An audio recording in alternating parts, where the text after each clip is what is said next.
Hello, welcome to Soulprint Intuitive Tarot. My name is Cyndy. Thank you very much for being here today. This week I'm sort of going to dedicate to the GOP because they're just falling apart.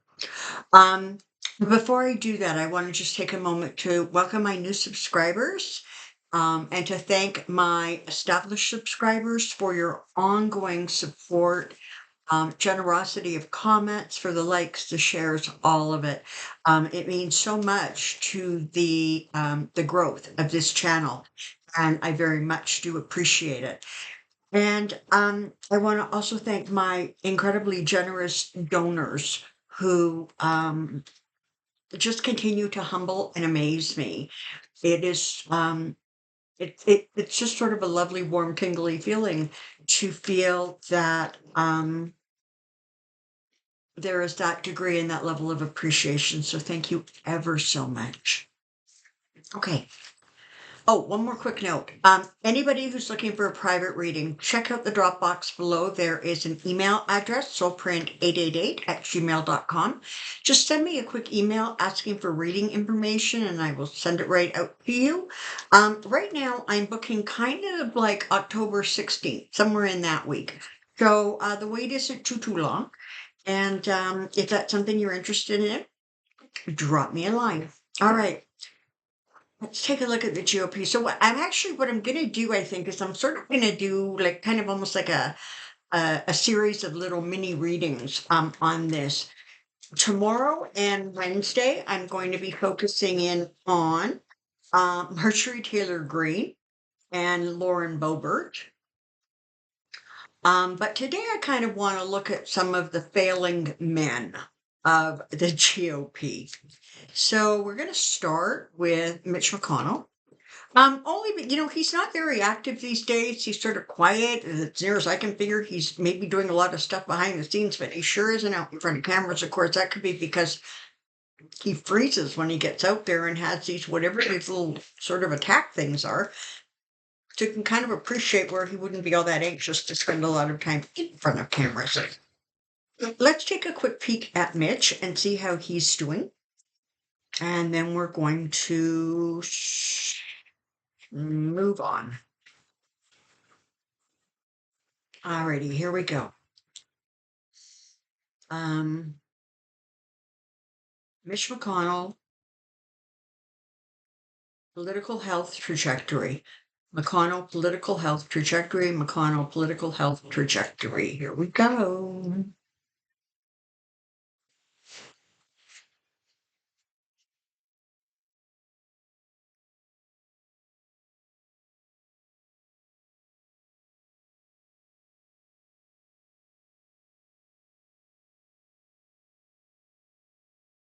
Okay.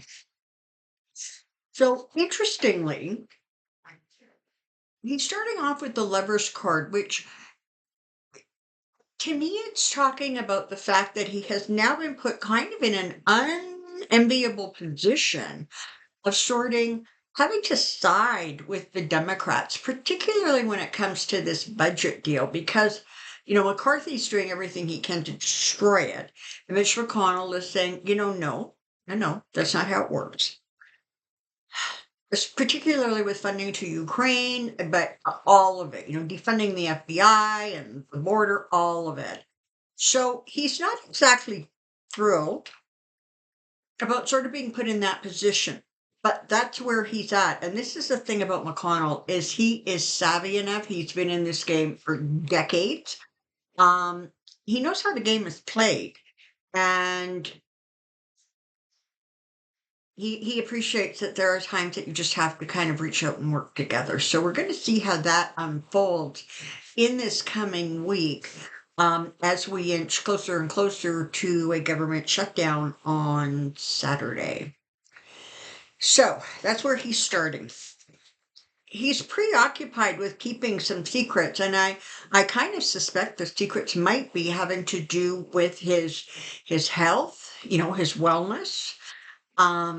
There's definitely a sense that even his own gut, his intuition is just telling him that things are not going well. This is not how he sort of wanted his final term.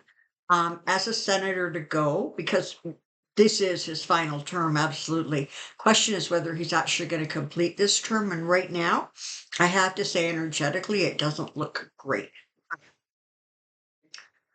There's he's there's a lot of things that he's just keeping quiet, that he's not talking about, that he doesn't want made public.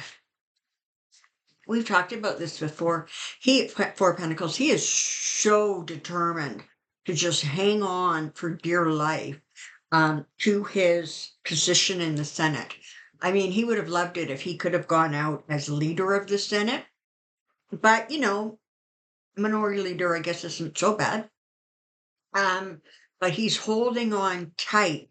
And, for those of you out there who understand about, manifestation and how it works and, how your thoughts create your reality, well, right now, his thoughts are about keeping secrets and holding on tight. And so he's putting his physical body in a position of kind of push and pull, a tug of war, because his body is winding down and he will not let go.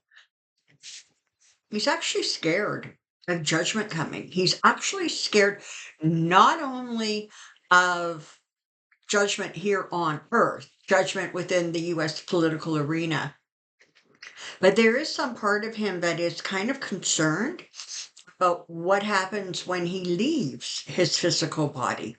It struck me earlier that for a political party that is just so hell bent on like pushing the whole, Christian mindset, that belief structure and allowing no other, that they not only don't appear to have any kind of a handle on karma, but strikes me that they don't have a handle on heaven and hell either.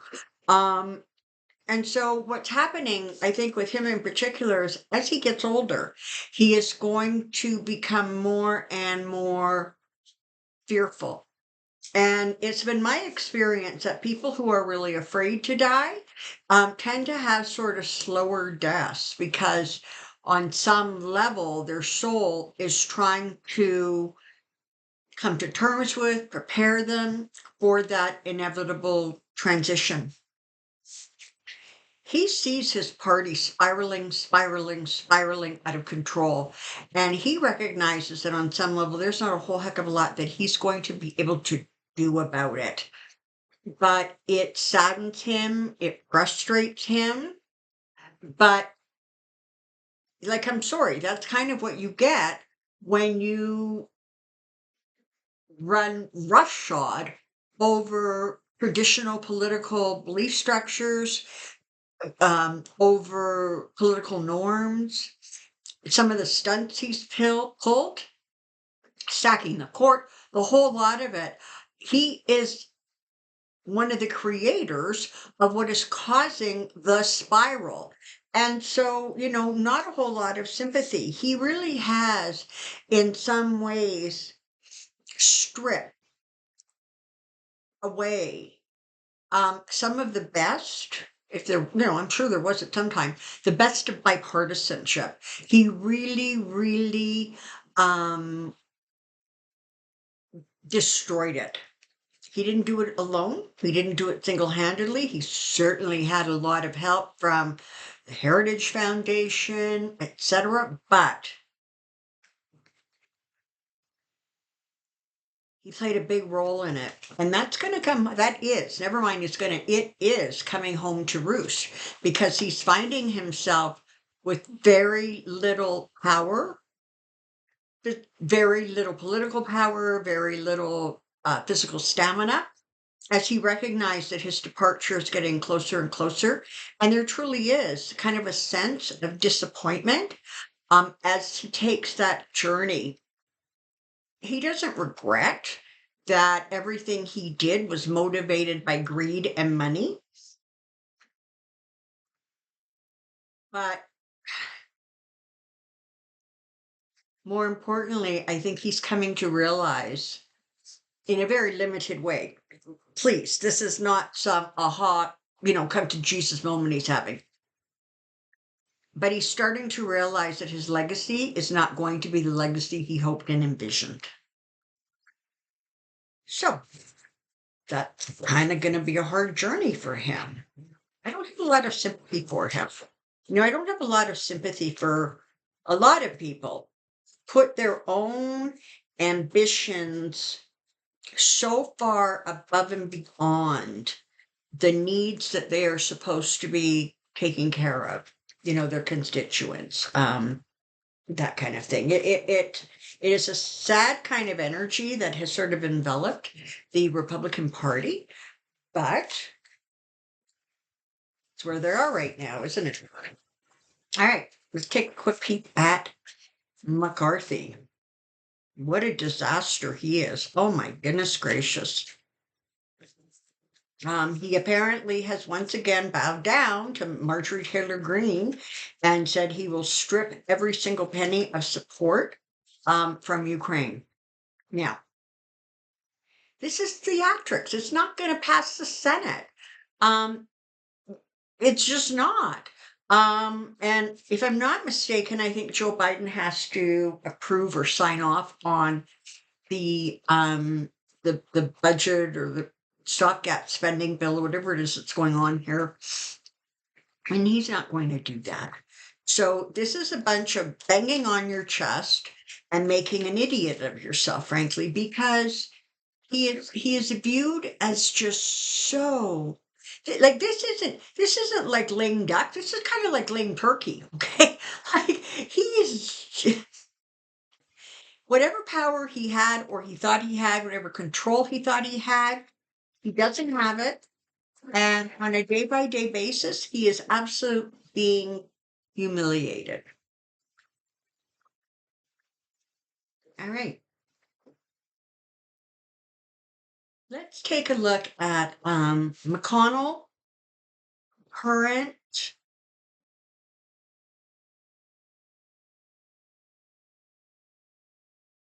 path forward.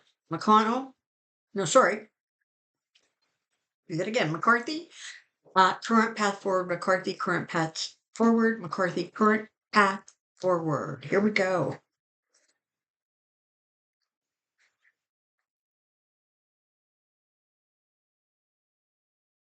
So he is surrounded by that which has put him on the defense. And what's so sad is, I mean, there's still a lot of Republicans, sort of mainstream, if you will, Republicans that are not part of the mega cult, but they won't admit to it. They will continue to side because they are so scared of their voters. And so he is really fighting a battle. Day by day, he is getting more worn out. He is becoming more weary. He really doesn't have a way to win this sort of current battle that he is in, literally within his own caucus. Okay.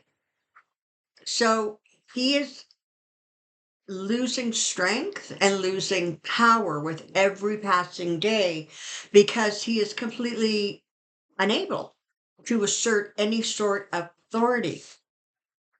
Not unlike Mitch, he's been around a long enough time. He knows how the government works. He knows how it's supposed to work. But he has been backed into a corner where he kind of has to disregard it. And the thing is, that's ultimately going to bring him down. Now, there are kind of rumblings about the Democrats kind of stepping in to sort of help him retain his leadership. Although, again, laying turkey. I don't see what the point is, but I guess there's a point because you know what? You never know who is worse that's coming around the corner should he be removed. And I suspect he will be at some point. So he has the Ten of Swords here. he really doesn't have any support. His biggest support, truly, is coming from Marjorie Taylor Greene because she is, in fact, the shadow leader, if you will, of the House caucus, and but she's it, and she recognizes that if McConnell goes down, or oh my goodness, I got McConnell on the brain, something terrible. If McCarthy goes down, she loses some of her power. But he's heading for a fall. He really, really is. And not surprisingly, he has that same Seven of Swords that McConnell got, which is about abusing his office, um,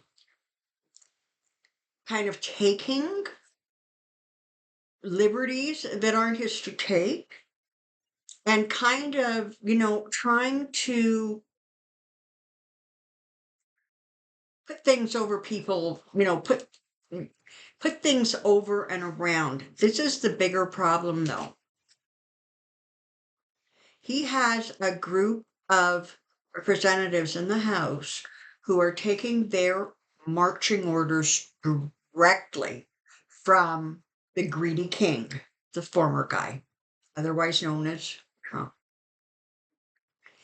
And, they're throwing everything they can at supporting him, whether it is, Jim Jordan trying to demand stuff from various legal agencies that he has no business and no right to have, whether it is Matt Gaetz sending out a tweet at some point last week that basically said, basically Trump doesn't like this budget, so hold the line. He continues to run that party, and as a result, McCarthy continues to have chaos around him with kind of nobody circling the wagon to help him, right?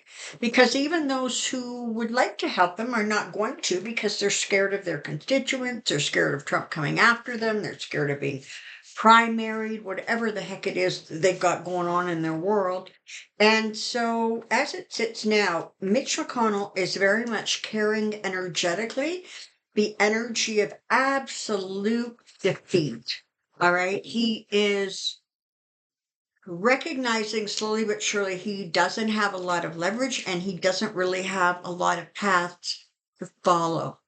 So it feels as if, in some ways, part of his strategy is to give the mega Republicans sort of what they want, because on some level he recognizes it's not going to go anywhere once it hits the Senate, which is not leadership. It's just not. Again, lame turkey. What can I say? All righty. He's going down, unfortunately. Well, or fortunately, I guess, depending on your point of view. All right. Speaking of Matt Gaetz telling everyone to hold the line, let's take a look at him. So there's talk about him wanting to run for the governor of Florida. If I'm not mistaken, Pendulum Friday indicated that, yep, that was his intention, and yes, that he would run. I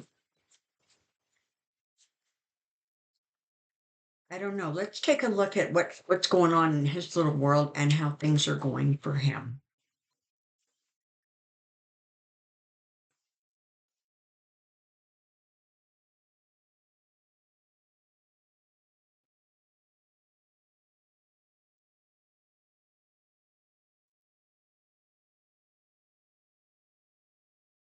Take a look at this, shall we? Matt Gaetz, political strategy. Gaetz political strategy. Gaetz political strategy.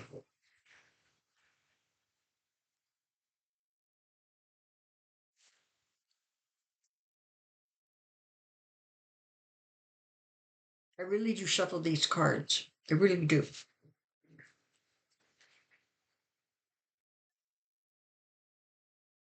Okay. So we've got the Ten of Swords and we've got the Queen of Cups. So what the Queen of Cups is representing here is the understanding that in order to succeed, you have to bend to um it's not even the worst angels, it's the evil angels of the constituents. You know, there's good, there's evil. Well, trust me, the good got bounced off somewhere along the line. So he is all about hate and anger and um innuendo.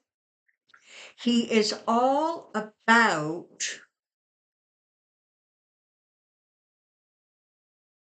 pushing the boundaries because he understands that that's what his Republican voters want. And part of the strategy in terms of governor of Florida really has to do with the understanding, that Trump's base is now in Florida. And he feels that he will get a lot of support from Trump should he decide to go forward with that because he has carried so much water for Trump and continues to do so. He really does see this strategy as a winning endeavor. It's not going to work out so well for him. And this is why. He is wrapping himself up in a kind of energy and attitude that more and more is losing strength. Let's think about it this way.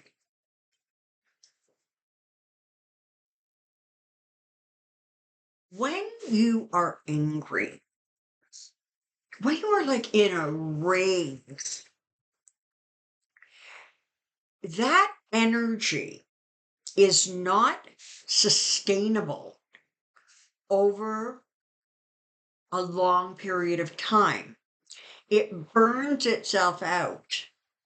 And so what you have happening is the very people that he is trying to cater to, not all of them, there's a whole bunch that are still right there, but slowly but surely that anger is starting to dissipate, not to mention energetically, that anger is not it's not sustainable because the power of love and light is moving in with a fair degree of force, and it is neutralizing a lot of that anger. So what he's doing is he's playing a card that isn't going to serve him long term. He is wrapping himself up in rhetoric that soon enough is going to fall on fewer and fewer receptive ears. And that's going to leave him a little bit kind of out in the cold. He's going to continue to really push the whole emotional, getting, and listen, the Republicans figured this out a long time ago, right? The best way to get people to the polls is anger and fear. And he loves to, pluck those strings. But I don't actually see where it is going to serve him well. It's also interesting because he has the Eight of Swords here, followed by the Five of Cups. It makes me wonder if there isn't going to be information coming out, maybe some dirty secrets. I'm not sure, but there's something that's going to be coming out in terms of communications. And it is really going to put a hitch in his giddy up. He's not going to be able to plow forward with the same force and strength that perhaps he currently has now. And it just doesn't look very good. And this is the thing already. He is trying to figure out how to kind of wrap up this portion of his political life and move forward into a new beginning, hence the governorship, because it was pretty much made clear that he wasn't going to get a broadcasting job. But it, I don't know, it doesn't feel like this is well thought out. It doesn't feel as if this is going to be something that is ultimately sustainable. In fact, it very much feels like he's going to walk himself right off of a cliff. All right. Thank you so very much for being here. I hope you enjoyed that little quick trip uh, through some of the GOP. I look forward to seeing you tomorrow. And until then, take care and be well. Bye bye.